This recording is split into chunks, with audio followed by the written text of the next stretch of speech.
कभी सोचा है कि एक साम्राज्य के पूरे आर्थिक असर की कहानी महज एक टेक्स्ट बुक के पन्ने में समा सकती है? आज हम यही करने वाले हैं।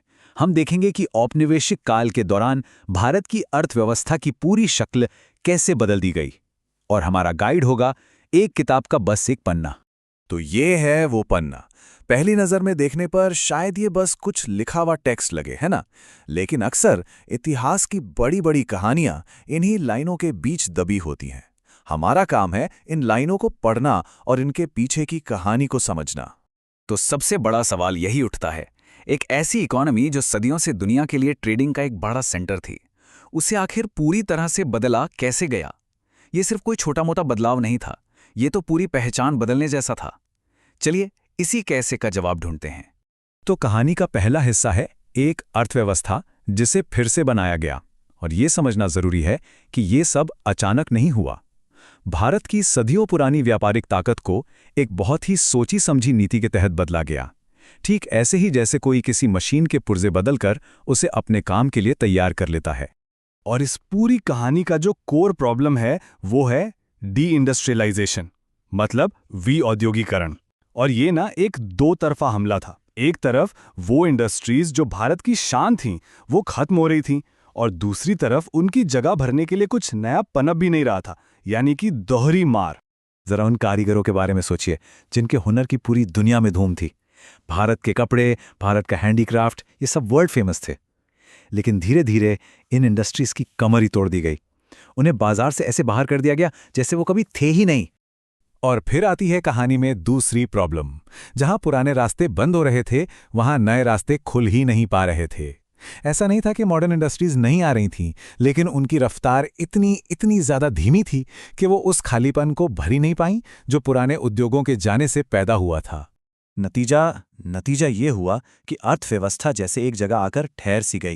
ये जो नई इंडस्ट्रीज थीं, ये देश की टोटल कमाई यानी जीडीपी में कुछ खास जोड़ ही नहीं पा रही थीं। तो कुल मिलाकर ये एक इंडस्ट्रियल ठहराव का दौर था। तो इस ठहराव का अंजाम क्या हुआ? अंजाम था व्यापार पर पूरा कंट्रोल, यानी मोनोपोली।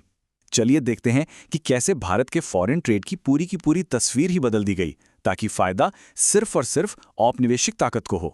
भारत का रोल अब पूरी तरह से बदल चुका था।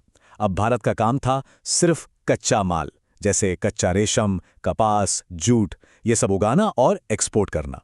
ये वो सामान था जो सीधे ब्रिटेन की फैक्ट्रियों में जाता था उनकी जरूरतें पूरी करने के लिए। और यहां से एक बहुत ही अजीब खेल शुरू हुआ। भारत से कच्चा माल जाता था ब्रिटेन।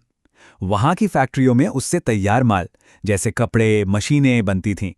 और फिर वही सामान ज्यादा कीमत पर वापस भारत के बाजारों में बिकने आ जाता था। ये एक ऐसी निर्भरता थी जिसमें भारत अपना ही सामान वापस खरीदने पर मजबूर था। और ये चार्ट देखिए, ये पूरी कहानी को एक तस्वीर में साफ कर देता है।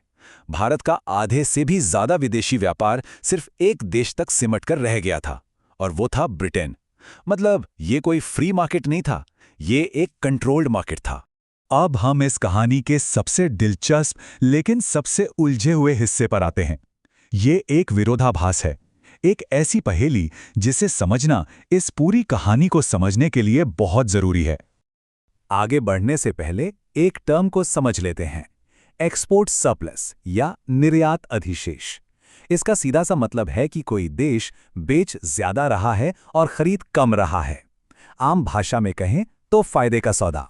और हैरानी की बात यह है कि उस पूरे दौर में भारत का एक्सपोर्ट सरप्लस लगातार बना हुआ था, और वो भी बहुत बड़ा।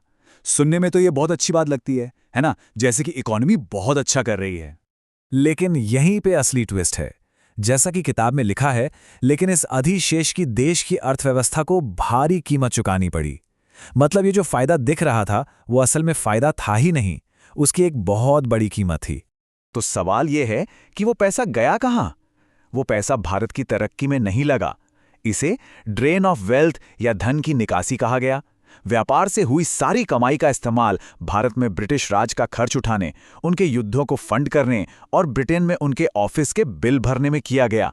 मतलब भारत की ही कमाई से भारत पे शासन हो रहा था। तो आखिर में देखते हैं कि इन सब आर्थिक नीतियों का भारत पर लंबा असर क्या पड़ा। वो कौन सी विरासत थी जो पीछे छूट गई? तो पूरी कहानी का सार ये है, भारत की अर्थव्यवस्था का जो इंजन था उसे पूरी तरह से बदल दिया गया। अब वो एक ऐसा सप्लायर बन चुका था जो कच्चा माल एक्सपोर्ट करता था और तैयार माल इंपोर्ट करता था। भारत की अपनी ज़रूरतें कहीं पीछे छूट गई थीं। और ये कहानी हमें एक बहुत बड़े सवाल के साथ छोड़ जाती है। जब किसी देश की अर्थव्यवस्था की पूरी बनावट ही बदल दी जाए तो वो उस विरासत से कैसे उभरता है? ये सिर्फ इतिहास का एक सवाल नहीं है, बल्कि आज भी कई देशों के लिए एक हकीकत है, एक चुनौती है।